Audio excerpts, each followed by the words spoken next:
ತಂದೆ ಕಂದ ನಿನಗೆ ನಾನು, ನೀನನ್ನ ತಂದೆ ಕಂದ ನಿನಗೆ ನಾನು. ನಿನ್ನೆಲ್ಲ ಆಸ್ತಿಗೂ ಅಧಿಕಾರಿ ನಾನು, ನಿನ್ನೆಲ್ಲ ಆಸ್ತಿಗೂ ಅಧಿಕಾರಿ ನಾನು. ನೀನೆ ನನ್ನವನೆಂದು ತಿಳಿದಿಹೆನು, ಅಪಾರ ಸುಖವನು ಪಡೆದಿಹೆನು. ನೀನೆನ್ನ ತಂದೆ ಕಂದ ನಿನಗೆ ನಾನು, ನೀನೆನ್ನ ತಂದೆ ಕಂದ ನಿನಗೆ ನಾನು.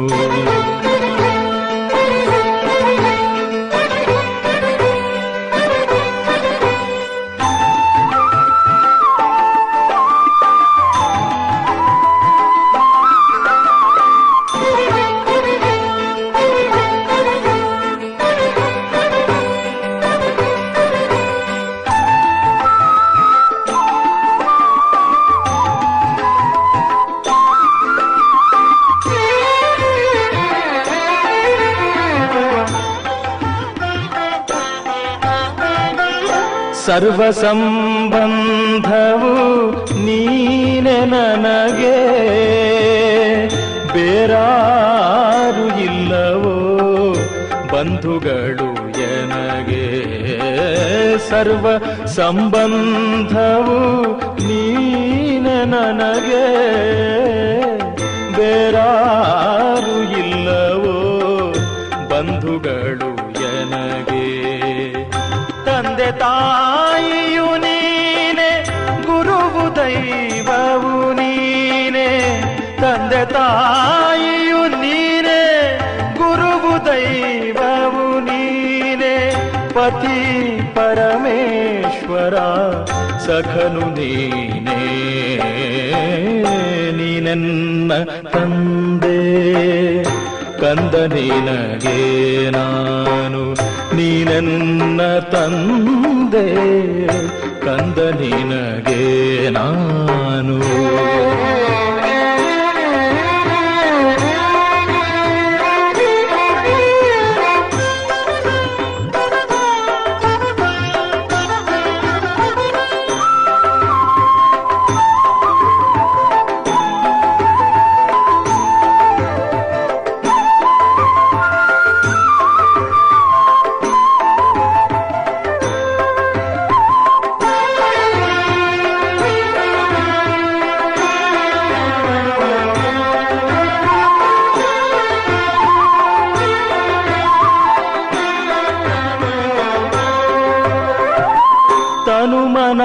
ಧನಗಳು ಎಲ್ಲವೂ ನಿನ್ನದೇ, ತನುಮನ ಧನಗಳು ಎಲ್ಲವೂ ನಿನ್ನದೇ.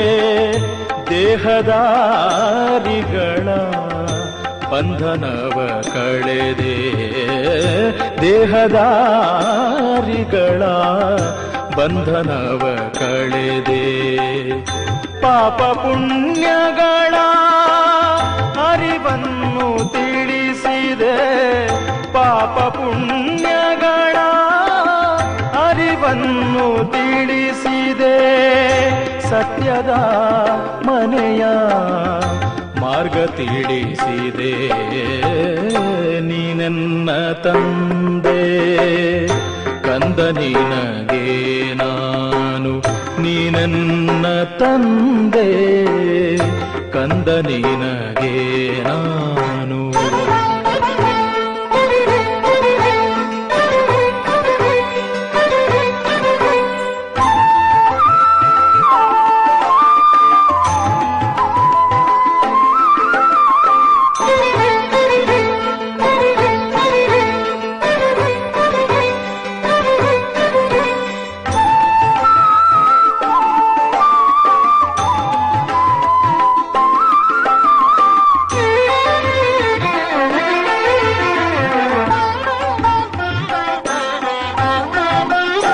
ಸರ್ವಗುಣಗಳಿಗೆ ಆಗರನು ನೀನು, ಮನದಲ್ಲಿ ನಿನ್ನನೆ ನೆನೆಯುವೆನು ನಾನು.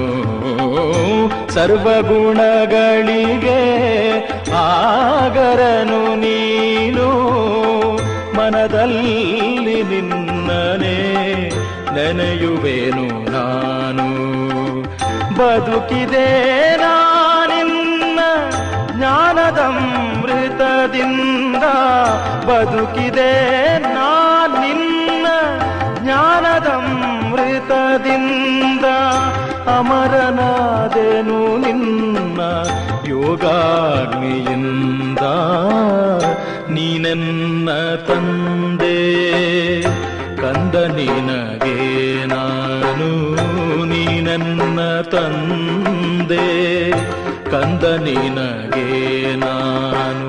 ನಿನ್ನೆಲ್ಲ ಆಸ್ತಿಗೂ ಅಧಿಕಾರಿ ನಾನು, ನೀನೇ ನನ್ನವನೆಂದು ತಿಳಿದಿಹೆನು.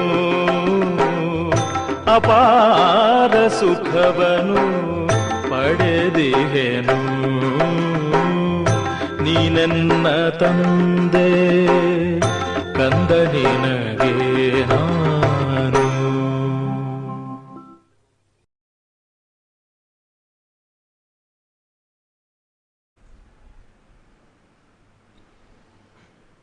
ಓಂ ಶಾಂತಿ. ನೆನ್ನೆ ದಿನದ ಪಾಠದಲ್ಲಿ ನಾವು ಪರಮಾತ್ಮನ ಬಗ್ಗೆ ಅನೇಕ ವಿಷಯಗಳನ್ನು ಕೇಳಿದ್ದೇವೆ. ಪರಮಾತ್ಮ ಇದ್ದಾನೆ, ಅವನು ಒಬ್ಬನೇ ಇದ್ದಾನೆ. ಅವನ ರೂಪ ಜ್ಯೋತಿರ್ಬಿಂದು ಸ್ವರೂಪ ಆಗಿದೆ.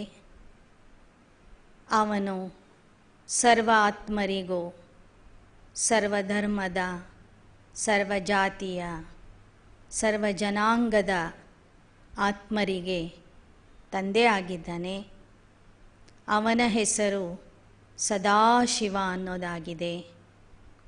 ಶಿವ ಅಂದರೆ ಕಲ್ಯಾಣಕರ, ಮಂಗಳಕರ, ಶುಭಕರ ಅನ್ನುವ ಗುಣವಾಚಕ ಹೆಸರು.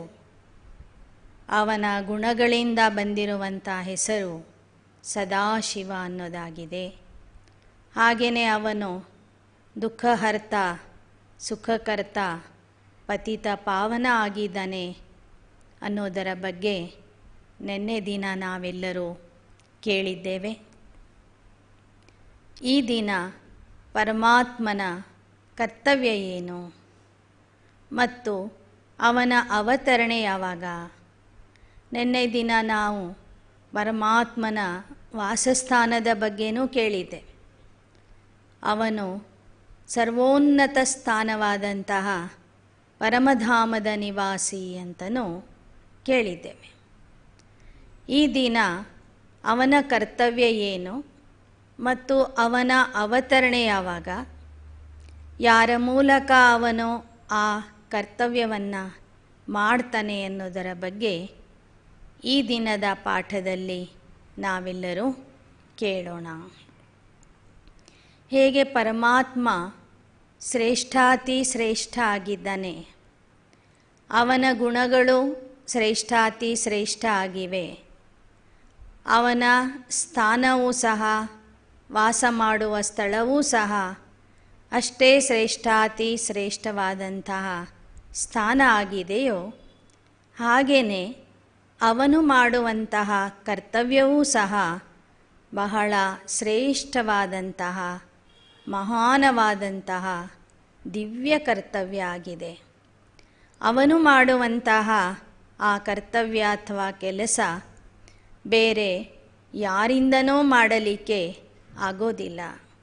ಮನುಷ್ಯರಿಂದ ಅದು ಸಾಧ್ಯವಿಲ್ಲ. ಅಂಥ ಕರ್ತವ್ಯವನ್ನು ಮಾಡೋದಕ್ಕಾಗಿ ಅವನು ಈ ಸೃಷ್ಟಿಗೆ ಬರ್ತಾನೆ. ಹಾಗಾದರೆ ಆ ಕರ್ತವ್ಯ ಯಾವುದು ಅಂದರೆ, ಇಲ್ಲಿ ತಾವು ತ್ರಿಮೂರ್ತಿಗಳ ಚಿತ್ರ ನೋಡ್ತಾ ಇದ್ದೀರಿ. ಬ್ರಹ್ಮ, ವಿಷ್ಣು ಮತ್ತು ಶಂಕರ. ಈ ಮೂರು ದೇವತೆಗಳ ಮೂಲಕ ಆ ಜ್ಯೋತಿರ್ಬಿಂದು ಸ್ವರೂಪದಲ್ಲಿ ಇರುವಂಥ ಪರಮಾತ್ಮ ಸೃಷ್ಟಿಯ ಸ್ಥಾಪನೆ, ಪಾಲನೆ ಮತ್ತು ವಿನಾಶದ ಕಾರ್ಯವನ್ನು ಮಾಡಿಸ್ತಾನೆ. ಆ ಕಾರಣದಿಂದ ಅವನಿಗೆ ತ್ರಿಮೂರ್ತಿ ಶಿವ ಅಂತ ಹೇಳಲಾಗ್ತದೆ.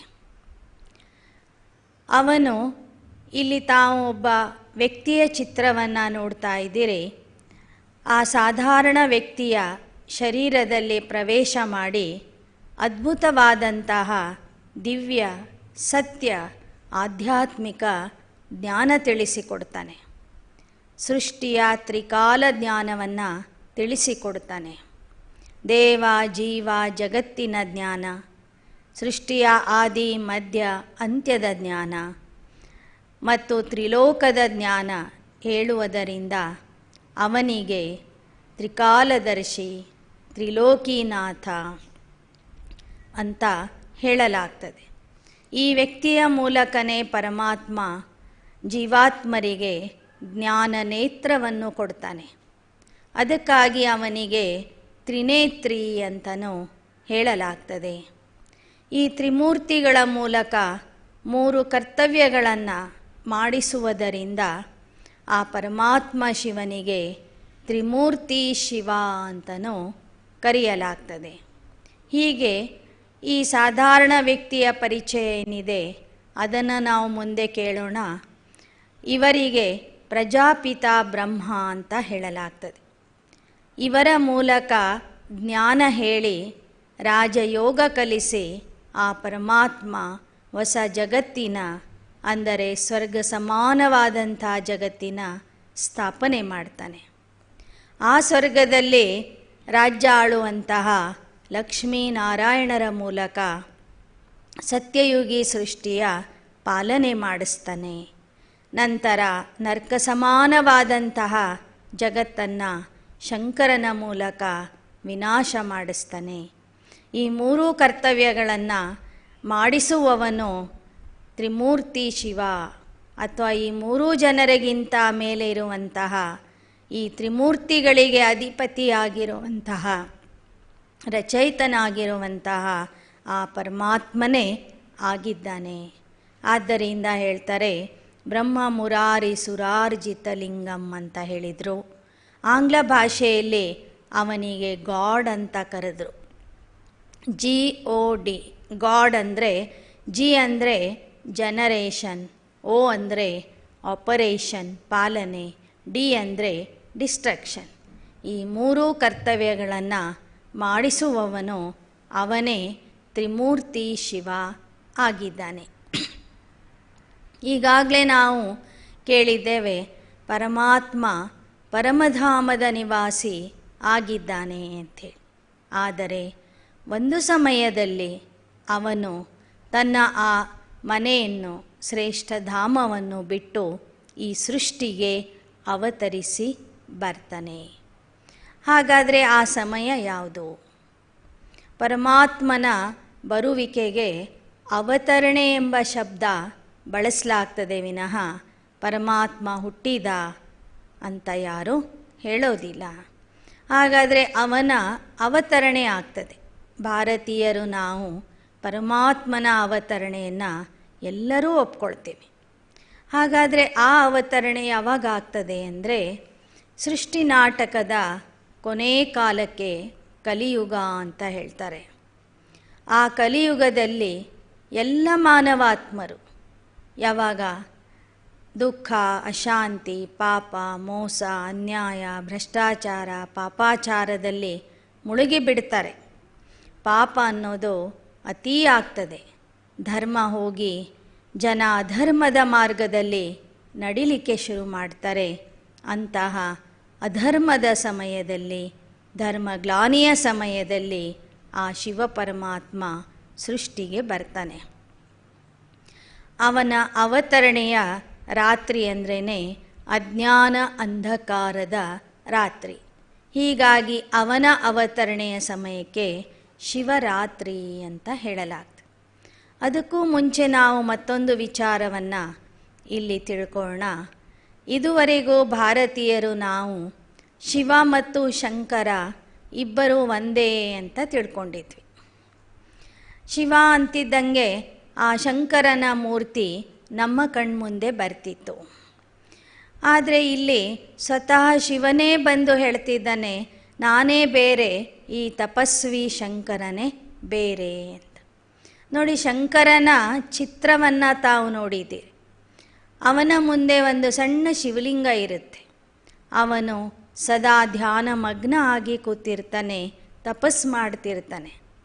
ಒಬ್ಬರು ಒಬ್ಬರನ್ನ ಕುರಿತು ಧ್ಯಾನ ಮಾಡ್ತಾರಂದರೆ ಅವರಿಗಿಂತ ಅವರು ದೊಡ್ಡವರು ಅಥವಾ ಗುಣದಲ್ಲಿ ಶಕ್ತಿಯಲ್ಲಿ ಅವರು ಮಹಾನರು ಅಂತ ಅಲ್ಲಿ ಗೊತ್ತಾಗ್ತದೆ.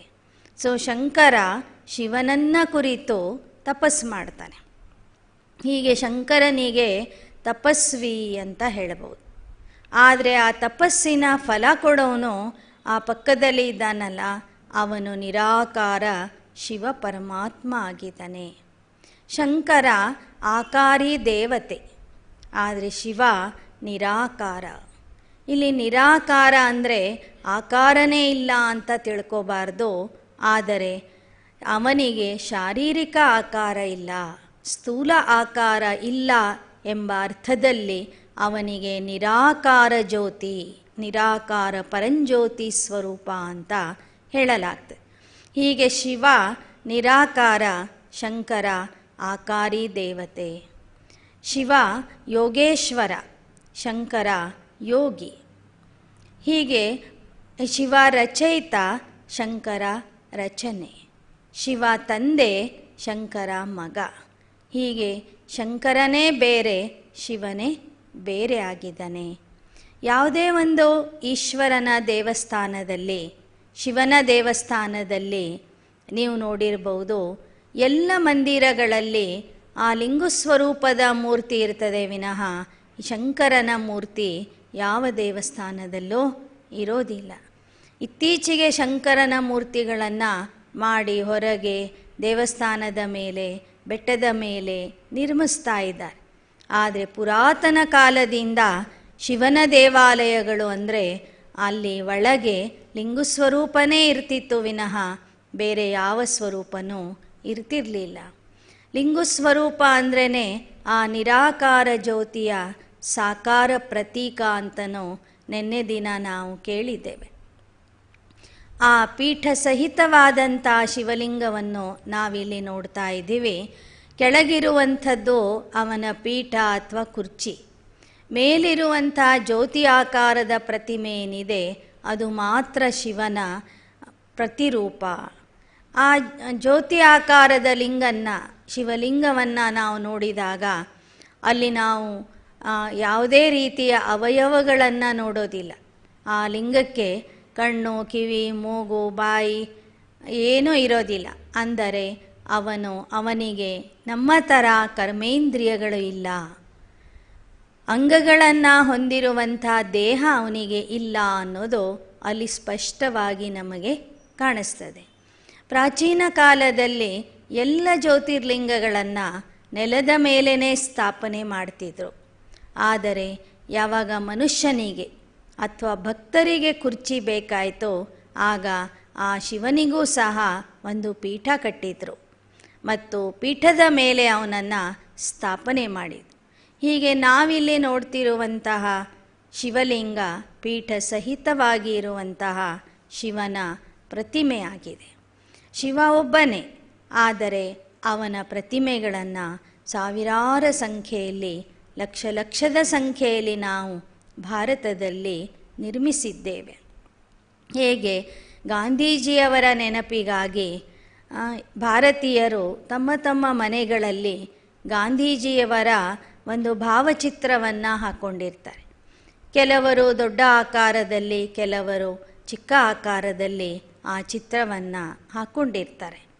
ಆದರೆ ಆ ಚಿತ್ರ ನೋಡೋರಿಗೆ ಗೊತ್ತಿರ್ತದೆ ಈ ಚಿತ್ರನೇ ಗಾಂಧೀಜಿ ಅಲ್ಲ, ಆದರೆ ಗಾಂಧೀಜಿಯವರ ನೆನಪಿಗಾಗಿ ನಾವು ಮಾಡಿರುವಂತಹ ಅದು ಭಾವಚಿತ್ರ ಅಥವಾ ಫೋಟೋ ಆಗಿದೆ ಅಂಥೇಳಿ. ಹೀಗೆ ಭಾರತದಲ್ಲಿ ಇರುವ ಲಕ್ಷ ಲಕ್ಷದ ಸಂಖ್ಯೆಯಲ್ಲಿ ಇರುವ ಶಿವಲಿಂಗಗಳು ಏನನ್ನು ಸಾರ್ತಾ ಇವೆ ಅಂದರೆ ಅದು ನಮ್ಮೆಲ್ಲರ ಪ್ರೀತಿಯ ಆತ್ಮಿಕ ತಂದೆಯಾದಂತಹ ಪರಮಾತ್ಮನ ಅನೇಕ ಪ್ರತಿಮೆಗಳು. ಆ ಲಿಂಗು ನೋಡಿದಾಗ ನಮಗೆ ಪರಂಜ್ಯೋತಿ ಸ್ವರೂಪದಲ್ಲಿರುವಂತಹ ಪರಮಾತ್ಮನ ನೆನಪು ಬರಬೇಕು. ಅವನ ನೆನಪಿಗಾಗಿ ನಾವು ನಿರ್ಮಿಸಿದ ಒಂದು ಸಾಕಾರ ಕುರುಹು ಈ ಶಿವಲಿಂಗ ಆಗಿದೆ. ಹಾಗಾದರೆ ಆ ಲಿಂಗು ಸ್ವರೂಪದಲ್ಲಿ ಇರುವ ಜ್ಯೋತಿರ್ಬಿಂದು ರೂಪದಲ್ಲಿರುವಂತಹ ಪರಮಾತ್ಮ ಈ ಸಾಕಾರ ಲೋಕಕ್ಕೆ ಬರಬೇಕಾದ್ರೆ, ಅವತರಿಸಿ ಬರಬೇಕಾದ್ರೆ ಅವನಿಗೂ ಸಹ ಒಂದು ಸಾಕಾರ ಮಾಧ್ಯಮದ ಆಧಾರ ಬೇಕಾಗ್ತದೆ. ಸೊ ಆ ಮಾಧ್ಯಮವೇ ತಾವು ಈಗಾಗಲೇ ನೋಡಿದ ಚಿತ್ರ.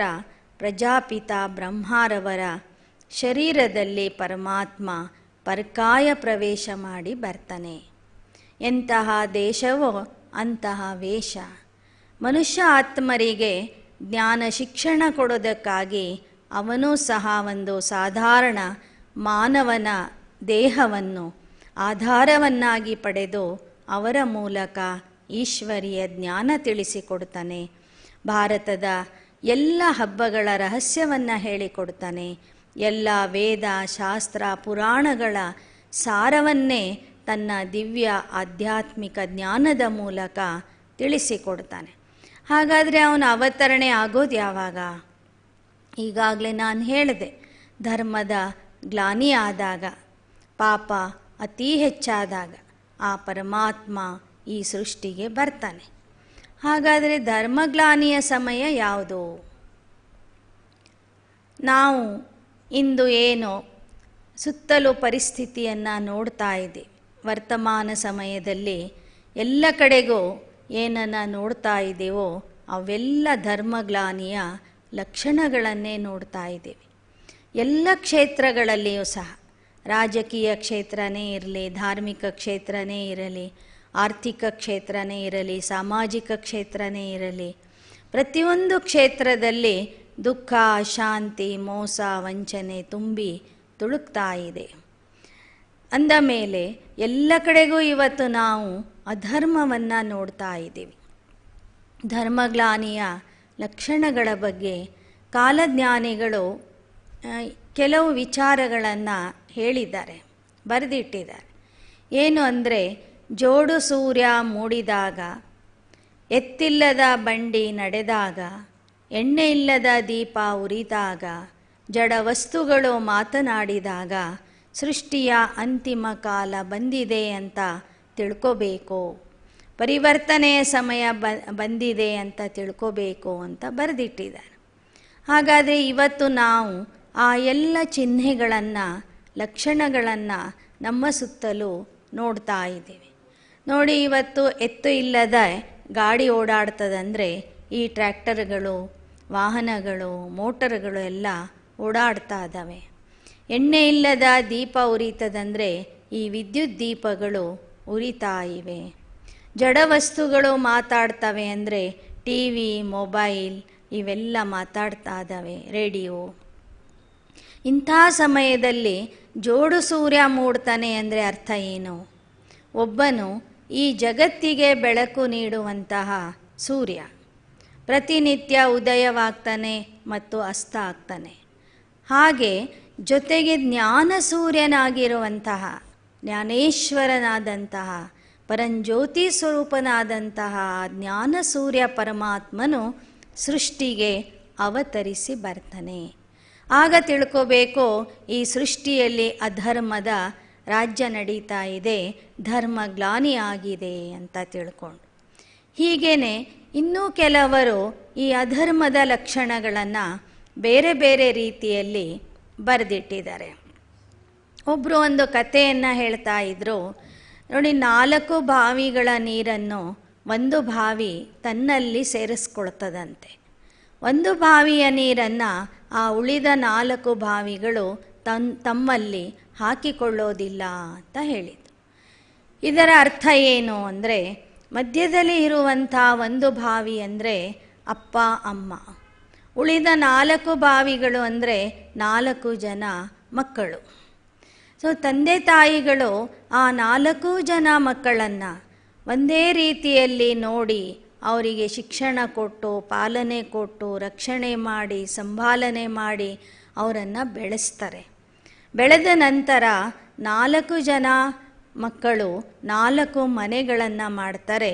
ಆ 4 ಮನೆಗಳಲ್ಲಿ ತಂದೆ ತಾಯಿಗೆ ಸ್ಥಾನ ಇರೋದಿಲ್ಲ. ಅಂಥ ಒಂದು ಸಮಯ ಬರ್ತದೆ ಅಂತ ಬರೆದಿಟ್ಟಿದ್ದಾರೆ. ಆ ಸಮಯವನ್ನು ಇವತ್ತೇ ನಾವು ನೋಡ್ತಾ ಇದ್ದೀವಿ. ಎಲ್ಲ ಮಕ್ಕಳು ತಮ್ಮ ತಂದೆ ತಾಯಿಗಳನ್ನು ಹಂಚ್ಕೊಳ್ತಾ ಇದ್ದಾರೆ. 3 ತಿಂಗಳ ಒಬ್ಬೊಬ್ಬರ ಮನೆಯಲ್ಲಿ ಅಮ್ಮ ಇರಬೇಕು, ಇನ್ನೊಬ್ಬರ ಮನೆಯಲ್ಲಿ ಅಪ್ಪ ಇರಬೇಕು ಅಂತ. ಇಲ್ಲದಿದ್ದರೆ ಕೊನೆಗೆ ವೃದ್ಧಾಶ್ರಮಕ್ಕೆ ಸೇರಿಸ್ತಾ ಇದ್ದಾರೆ. ಇದು ಸಹ ಧರ್ಮಗ್ಲಾನಿಯ ಒಂದು ಲಕ್ಷಣ ಆಗಿದೆ.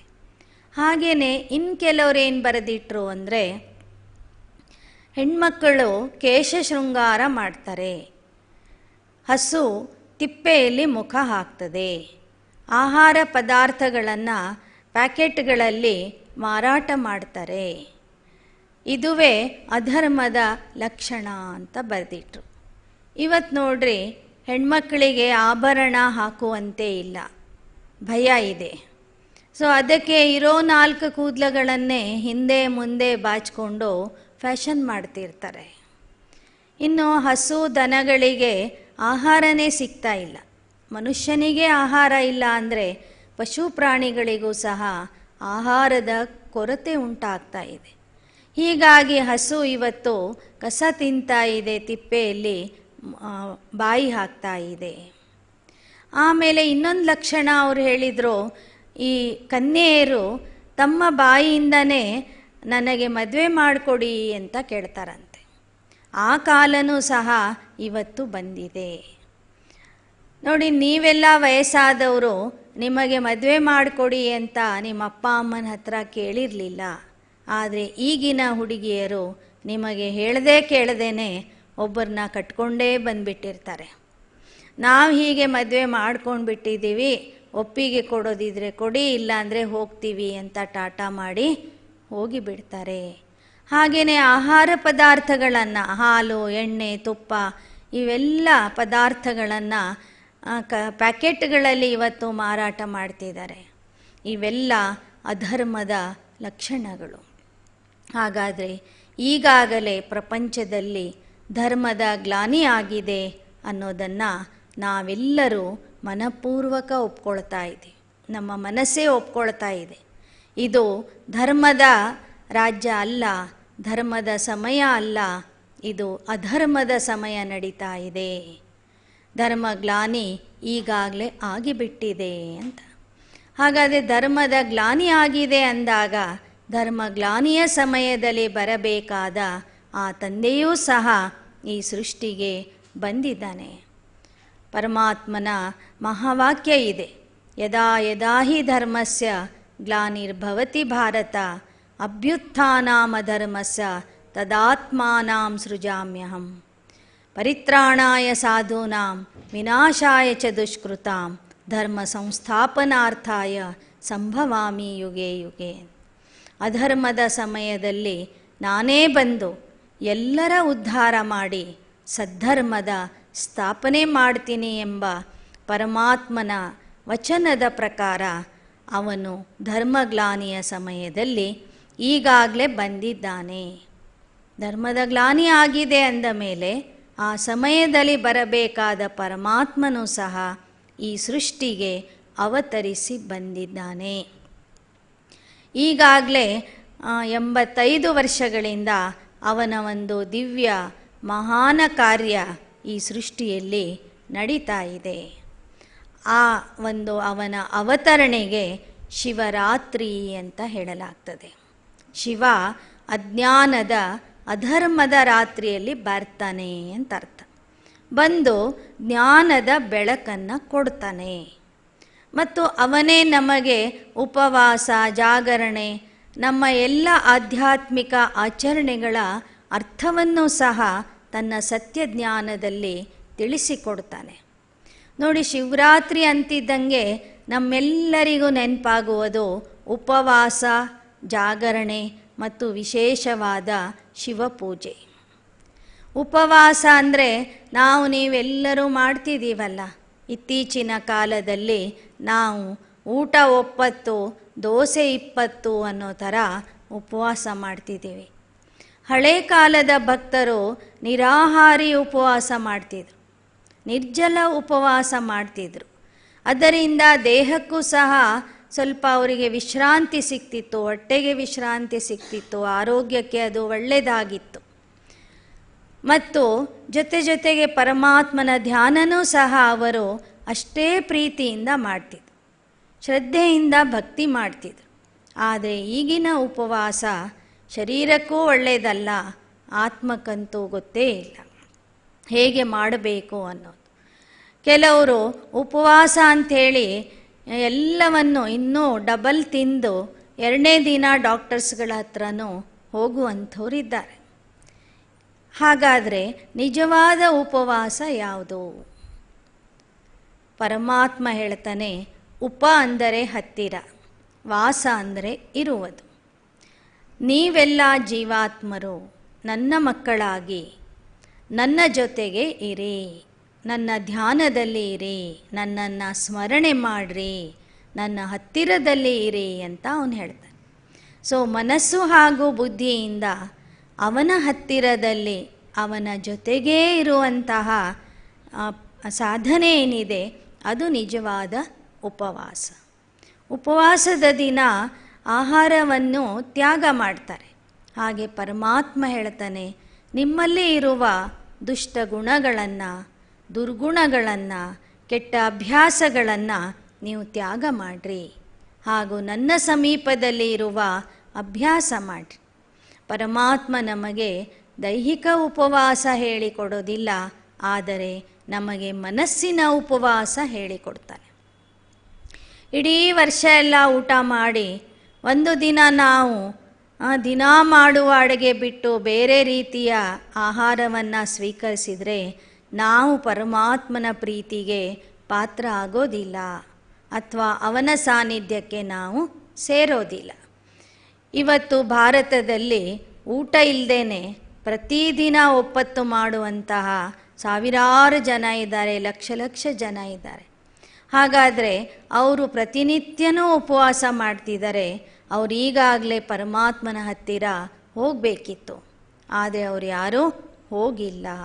ಹಾಗಾದರೆ ಪರಮಾತ್ಮ ಕಲಿಸುವ ಉಪವಾಸ ಮನಸ್ಸಿನ ಉಪವಾಸ, ಮಾನಸಿಕ ಉಪವಾಸ, ಆತ್ಮಿಕ ಉಪವಾಸ ಆಗಿದೆ. ಈ ಉಪವಾಸದಿಂದ ಆತ್ಮಶುದ್ಧಿ ಆಗ್ತದೆ.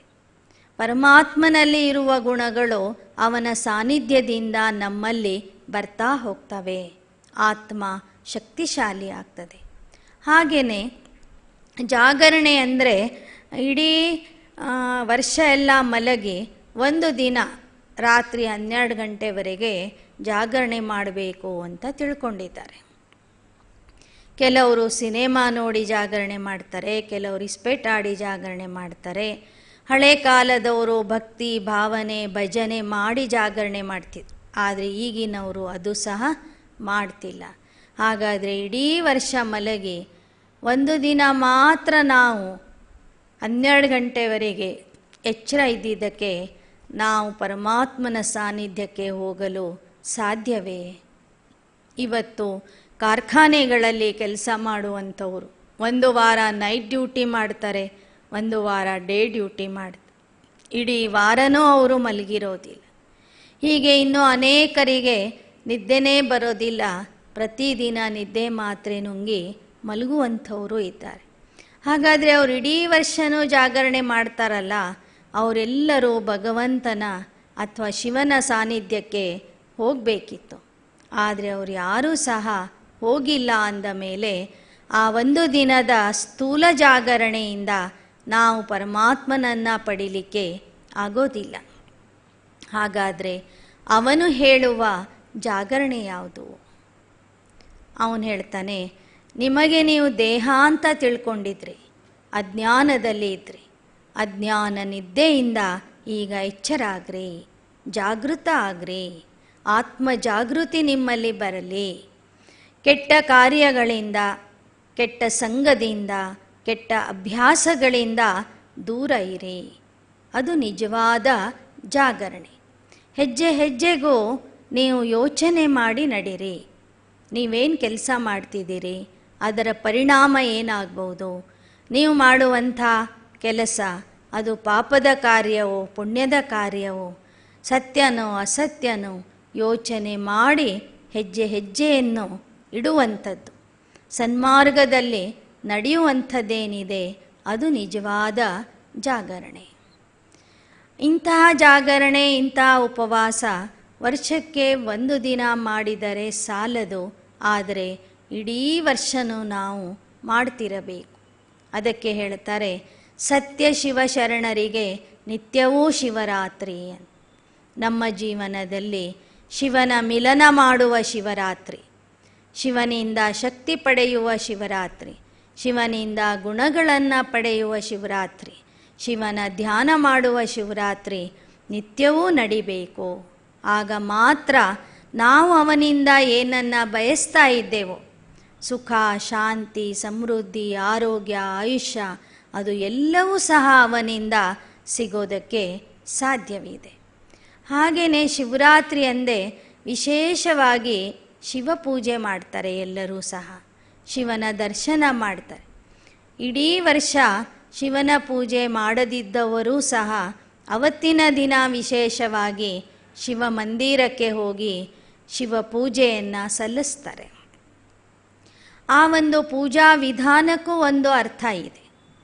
ನಾವು ದೇವಸ್ಥಾನದ ಒಳಗೆ ಹೋಗುವಾಗ ನಮ್ಮ ಚಪ್ಪಲಿಗಳನ್ನು, ಪಾದರಕ್ಷೆಗಳನ್ನು ಹೊರಗೇ ಬಿಟ್ಟು ಹೋಗ್ತೀವಿ.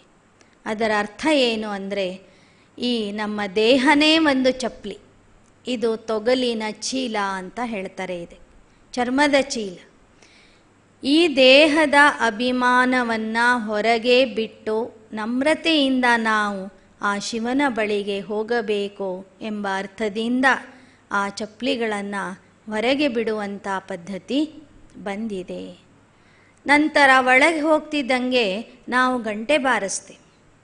ಗಂಟೆ ಬಾರಿಸೋದು ಯಾಕೆ? ಯಾರನ್ನು ಎಚ್ಚರ ಮಾಡಲಿಕ್ಕೆ.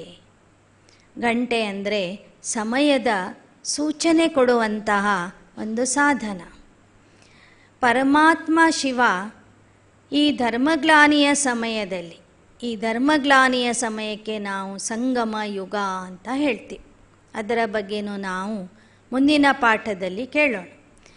ಧರ್ಮಗ್ಲಾನಿಯ ಸಮಯದಲ್ಲಿ ಪರಮಾತ್ಮ ಬಂದು ಎದ್ದೇಳಿ ಮಕ್ಕಳೇ ಅಂತ ಗಂಟೆ ಬಾರಿಸ್ತಾ ಇದ್ದಾನೆ. ಈಗ ಹೆಚ್ಚಿನ ಸಮಯ ಇಲ್ಲ, ಜಾಗೃತ ಆಗ್ರಿ ಅಂತ ಜ್ಞಾನ ನಿದ್ದೆಯಿಂದ ನಮ್ಮನ್ನು ಎಬ್ಬಿಸ್ತಾ ಇದ್ದಾನೆ. ಅದರ ಪ್ರತಿಯಾಗಿ ರಿಟರ್ನ್ ಸರ್ವಿಸ್ ನಾವೇನು ಮಾಡ್ತಿದ್ದೀವಂದರೆ ಅವನ ಮಂದಿರಕ್ಕೆ ಹೋಗಿ ಗಂಟೆ ಬಾರಿಸ್ತಾ ಇದ್ದೀವಿ. ಹಾಗೆ ಒಳಗೆ ಹೋದ ನಂತರ ನಾವು ಹಣ್ಣು ಕಾಯಿ ನೈವೇದ್ಯ ಮಾಡ್ತೀವಿ. ಅದರ ಅರ್ಥ ಏನು ಅಂದರೆ, ಕಾಯಿ ಅಂದರೆ ಈ ಕಾಯ, ದೇಹ, ದೇಹದ ಅಹಂಕಾರವನ್ನು ಒಡೆದು ಹಾಕಬೇಕು ಅಂತ ಅರ್ಥ. ಹಣ್ಣುಗಳನ್ನು ನೈವೇದ್ಯ ಮಾಡೋದಂದರೆ ನಾವು ನಮ್ಮ ಸಾಧನೆಯಲ್ಲಿ ಹಣ್ಣಣ್ಣಾಗಬೇಕು, ಪರಿಪಕ್ವ ಸ್ಥಿತಿಗೆ ತಲುಪಬೇಕು ಅಂತ ಅರ್ಥ. ಹಾಗೆಯೇ ಆ ಶಿವನ ತಲೆಯ ಮೇಲೆ ಒಂದು ಧಾರಾಪಾತ್ರೆಯನ್ನು ಕಟ್ಟಿರ್ತಾರೆ. ಅದರಿಂದ ಹನಿ ಹನಿ ನೀರು ಅಥವಾ ಹಾಲು ಅಥವಾ ಪಂಚಾಮೃತ ಬೀಳುವಂತೆ ವ್ಯವಸ್ಥೆ ಮಾಡಿರ್ತಾರೆ. ಪಂಚಾಮೃತ ಅಭಿಷೇಕ, ಅಭಿಷೇಕ ಅಂತ ಮಾಡ್ತಾರೆ. ಅದು ಸಹ ಯಾಕೆ ಅಂದರೆ, ಆ ಜ್ಞಾನಸಾಗರ ಪರಮಾತ್ಮ ಈ ಸೃಷ್ಟಿಗೆ ಬಂದಾಗ ನಾವೆಲ್ಲ ಜೀವಾತ್ಮರಿಗೆ ತನ್ನಲ್ಲಿ ಇರುವ ಜ್ಞಾನವನ್ನು, ಜ್ಞಾನಾಮೃತವನ್ನು ಹನಿ ಹನಿಯಾಗಿ ಪಾಠಗಳ ರೂಪದಲ್ಲಿ, ಶಿಕ್ಷಣದ ರೂಪದಲ್ಲಿ ಅವನು ಕೊಡ್ತಾ ಹೋಗ್ತಾನೆ. ನಮಗೆ ಜ್ಞಾನ ಸ್ನಾನ ಮಾಡಿಸ್ತಾನೆ. ಆ ಕಾರಣಕ್ಕಾಗಿ ನಾವು ಅವನಿಗೆ ಸ್ನಾನ ಮಾಡಿಸ್ತಾ ಇದ್ದೀವಿ ಭಕ್ತಿಯಲ್ಲಿ. ಹೀಗೆ ಆರತಿ ಮಾಡುವಾಗ ಓಂ ಓಂ ಓಂ ಅಂತ ಹೇಳ್ತೀವಿ. 2 ಜ್ಯೋತಿಗಳನ್ನು ಬೆಳಗಿಸ್ತೀವಿ. ಒಂದು ನಾನು ಆತ್ಮಜ್ಯೋತಿ, ಇನ್ನೊಂದು ಜ್ಯೋತಿ ಅಂದರೆ ಪರಮಾತ್ಮ ಜ್ಯೋತಿ. ಪರಮಾತ್ಮ ಜ್ಯೋತಿರ್ಬಿಂದು ಆಗಿರೋದ್ರಿಂದ ಭಾರತದಲ್ಲಿ ಯಾವುದೇ ಒಂದು ಕಾರ್ಯಕ್ರಮ ಇರಲಿ, ಯಾವುದೇ ಒಂದು ಶುಭ ಕಾರ್ಯ ಇರಲಿ, ಆ ದೀಪಕ್ಕೆ ಮೊದಲನೇ ಮಹತ್ವ ಕೊಡಲಾಗುತ್ತೆ. ದೀಪ ಹಚ್ಚಿದ ನಂತರನೇ ಬೇರೆ ಎಲ್ಲ ಕೆಲಸಗಳು ಶುರು ಆಗ್ತವೆ. ಯಾಕೆ ಅಂದರೆ ಆ ಪರಮಾತ್ಮ ದೀಪೋಜ್ಯೋತಿ ನಮಸ್ತುತೆ ಅಂತ ನಾವು ಅವನನ್ನು ಮಹಿಮೆ ಮಾಡ್ತೀವಿ. ಅವನು ಮಹಾಜ್ಯೋತಿ ಆಗಿದೆ. ನೀನು ಮಹಾಜ್ಯೋತಿ ಪರಮಾತ್ಮ, ನಾನು ನಿನ್ನ ಮಗು ಜ್ಯೋತಿರ್ಬಿಂದು ಆತ್ಮ ಎಂಬ ಅರ್ಥದಿಂದ 2 ದೀಪಗಳನ್ನು ನಾವು ಬೆಳಗಿಸ್ತೇವೆ. ಓಂ ಅಂದರೆ ನಾನು ಆತ್ಮ, ನಮಃ ಅಂದರೆ ನಮಸ್ಕರಿಸುತ್ತೇನೆ, ಶಿವಾಯ ಅಂದರೆ ಶಿವನಿಗೆ. ಆ ಮಂತ್ರವನ್ನು ಬಾಯಿಯಿಂದ ಹೇಳ್ತಾ ಇರ್ತೀವಿ. ಓಂ ನಮಃ ಶಿವಾಯ, ಓಂ ನಮಃ ಶಿವಾಯ. ಓಂ ಅಂದರೆ ನಾನು ಆತ್ಮ, ಶಿವನಿಗೆ, ಶಿವಾಯ ಅಂದರೆ ಶಿವನಿಗೆ ನಮಸ್ಕರಿಸುತ್ತೇನೆ, ನಮಃ ಅಂದರೆ ನಮಸ್ಕರಿಸುತ್ತೇನೆ ಎಂಬ ಅರ್ಥದಿಂದ ಆ ಮಂತ್ರವನ್ನು ಸಹ ನಾವು ಸತತವಾಗಿ ಬಾಯಿಯಿಂದ ಉಚ್ಚಾರಣೆ ಮಾಡ್ತಾ ಇರ್ತೇವೆ. ಹೂಗಳನ್ನು ಅರ್ಪಿಸ್ತೇವೆ. ಆದರೆ ಪರಮಾತ್ಮ ಹೇಳ್ತಾನೆ, ನನಗೆ ಸ್ಥೂಲವಾದಂಥ ಹೂಗಳು ಬೇಕಿಲ್ಲ, ನೀವೇ ದಿವ್ಯ ಗುಣಗಳಿಂದ ಭರಿತವಾದಂತಹ ಸುಗಂಧ ಭರಿತವಾದಂಥ ಚೈತನ್ಯ ಪುಷ್ಪಗಳಾಗಿ ನನಗೆ ಅರ್ಪಣೆಯಾಗ್ರಿ, ಮನಬುದ್ಧಿಯಿಂದ ನನಗೆ ಅರ್ಪಣೆಯಾಗ್ರಿ ಅಂತ ಹೇಳ್ತಾನೆ. ಯಾರು ಮನಸ್ಸು ಬುದ್ಧಿಯಿಂದ ಅವನಿಗೆ ಶರಣಾಗ್ತಾರೋ ಅವರೇ ನಿಜವಾದ ಶಿವಶರಣರು. ಆ ರೀತಿಯಲ್ಲಿ ನಾವು ಅವನನ್ನು ಅರ್ಥ ಮಾಡಿಕೊಂಡು, ಅವನನ್ನು ಗುರ್ತಿಸಿ, ಅವನ ಪರಿಚಯವನ್ನು ತಿಳ್ಕೊಂಡು ಮನಬುದ್ಧಿಯಿಂದ ಅವನಿಗೆ ಅರ್ಪಣೆಯಾಗಿ ಅವನು ಹೇಳುವ ರೀತಿಯಲ್ಲಿ ಅವನ ಮತದಂತೆ ನಡೆದಿದೆಯಾದರೆ ನಾವೇನು ಜೀವನದಲ್ಲಿ ಬಯಸ್ತಾ ಇದ್ದೀವೋ ಅದನ್ನೆಲ್ಲವನ್ನೂ ಸಹ ನಾವು ಪಡ್ಕೋಬಹುದು. ಅಷ್ಟೇ ಅಲ್ಲ, ನಾವು ಭವಿಷ್ಯದ ಜನ್ಮಗಳಲ್ಲಿ ದೈವತ್ವಕ್ಕೆ ತಲುಪಬಹುದು, ಮಾನವರಿಂದ ದೇವ ಮಾನವ ಆಗಬಹುದು ಅಂತ ಪರಮಾತ್ಮ ಇಲ್ಲಿ ನಮಗೆ ಶಿಕ್ಷಣ ಕೊಡ್ತಿದ್ದಾನೆ. ಹೀಗೆ ಪರಮಾತ್ಮನ ಬಗ್ಗೆ ನಾವು ನಿನ್ನೆ ಮತ್ತು ಇವತ್ತಿನ ದಿನ ಕೇಳಿದ್ದೇವೆ. ಮುಂದೆ ಅವನು ಕೊಡುವಂಥ ಶಿಕ್ಷಣದಲ್ಲಿ 3ನೇ ಪಾಠ ಯಾವುದಪ್ಪ ಅಂದರೆ ಸೃಷ್ಟಿ ನಾಟಕದ ಬಗ್ಗೆ ಅವನು ಹೇಳ್ತಾನೆ. ಸೃಷ್ಟಿ ನಾಟಕ ಯಾವ ಥರ ಎಲ್ಲಿಂದ ಪ್ರಾರಂಭ ಆಗಿ ಎಲ್ಲಿಗೆ ಕೊನೆ ಆಗ್ತದೆ, ಅದರಲ್ಲಿ ಎಷ್ಟು ಯುಗಗಳಿವೆ, ಆ ಯುಗಗಳಲ್ಲಿ ನಾವು ಎಷ್ಟು ಪುನರ್ಜನ್ಮಗಳನ್ನು ಪಡ್ಕೋತೇವೆ, ಮ್ಯಾಕ್ಸಿಮಮ್ ಅಂದರೆ ಒಬ್ಬ ಮನುಷ್ಯನ ಆತ್ಮ ಎಷ್ಟು ಪುನರ್ಜನ್ಮ ತಗೊಳ್ತಾನೆ, ಕಡಿಮೆ ಅಂದರೆ ಎಷ್ಟು ತಗೊಳ್ತಾನೆ ಅನ್ನೋದರ ಬಗ್ಗೆ ಪರಮಾತ್ಮನೇ ನಮಗೆ ಕಲಿಸುತ್ತಿರುವಂತಹ ಶಿಕ್ಷಣದ ಆಧಾರದಿಂದ ನಾಳೆ ದಿನ ನಾವು ಆ ವಿಚಾರವನ್ನು ಕೇಳೋಣ. ಓಂ ಶಾಂತಿ ಶಾಂತಿ ಶಾಂತಿ.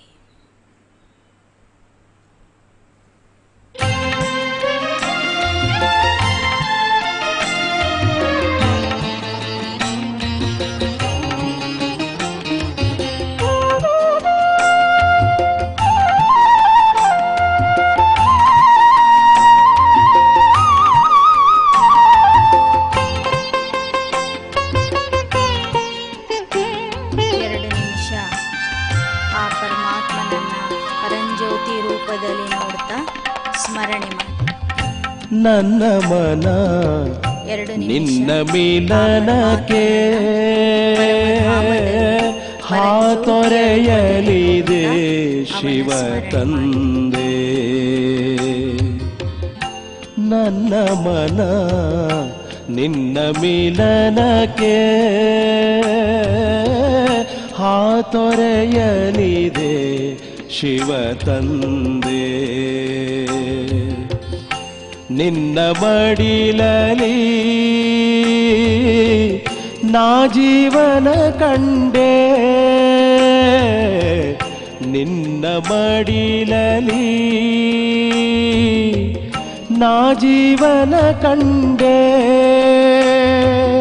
ಆಧಾರವಾನ ಕೊನೆಗೂ ಪಡೆದೆ. ನನ್ನ ಮನ ನಿನ್ನ ಮಿಲನಕ್ಕೆ ಹಾತೊರೆಯಲಿದೆ ಶಿವ ತಂದೆ.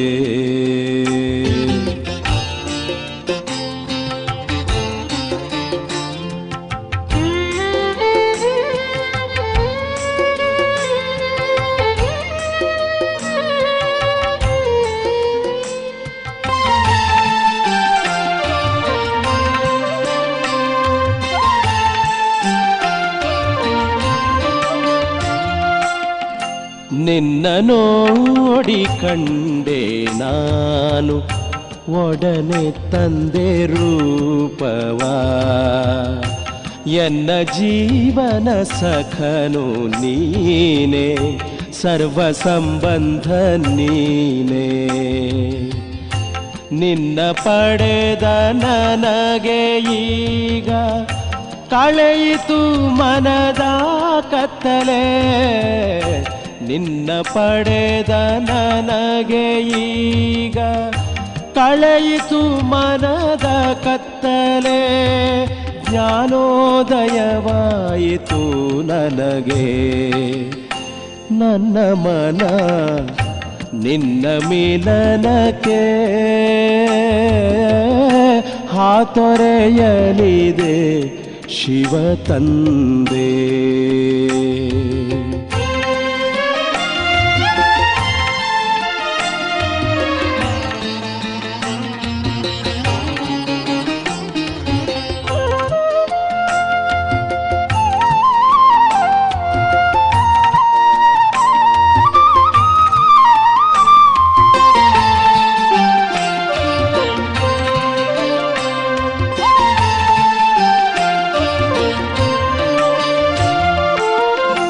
ನಿನ್ನ ನೆನಪು ಸದಾ ತುಂಬಿದೆ ಎಲ್ಲವನ್ನೂ ನಾ ಮರೆತೆ ನಿನ್ನ ಪಡೆದು ಎಲ್ಲ ಪಡೆದೆ ಮತ್ತೇನನು ನಾ ಬಯಸೆ ನಿನ್ನ ನೆನಪಿನ ಉಯ್ಯಾಲೆ ತೂಗುತ್ತಿದೆ ಮನದಂಗಳದಿ ನಿನ್ನ ನೆನಪಿನ ಉಯ್ಯಾಲೆ ತೂಗುತ್ತಿದೆ ಮನದಂಗಳದಿ ತೂಗುತ್ತಿದೆ ಮನದಂಗಳದಿ ನನ್ನ ಮನ ನಿನ್ನ ಮಿಲನಕ್ಕೆ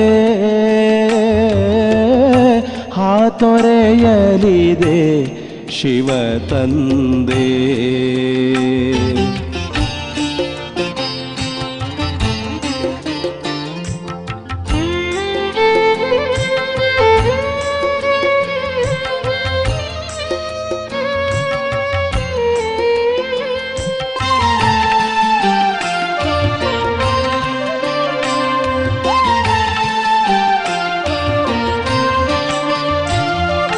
ಬಂಧನ ಕಳೆದೆ ಮುಕ್ತಿಯ ನೀಡಿದೆ ಹಾರುತನ ಬಳಿ ಬಂದೆ ಪರಮಾನಂದವ ಪಡೆದಿದೆ ಮನವು ಶಾಂತಿಯ ಗೀತೆಯು ನುಡಿಯುತ್ತಿದೆ ಜ್ಞಾನೇಶ್ವರ ನಿನ್ನ ಮುರಳಿ ಸಾರ್ಥಕಗೊಳಿಸಿತು ಬದುಕನು ಜ್ಞಾನೇಶ್ವರ ನಿನ್ನ ಮುರಳಿ ಸಾರ್ಥಕಗೊಳಿಸಿತು ಬದುಕನು ಸಾರ್ಥಕಗೊಳಿಸಿತು ಬದುಕನು ನನ್ನ ಮನ ನಿನ್ನ ಮಿಲನಕ್ಕೆ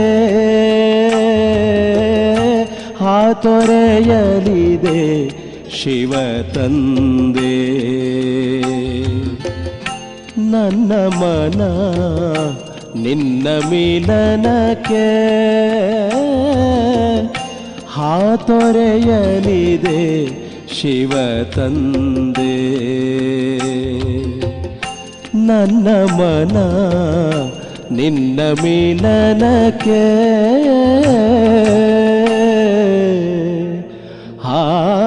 ಹಾತೊರೆಯಲಿದೆ ಶಿವ ತಂದೆ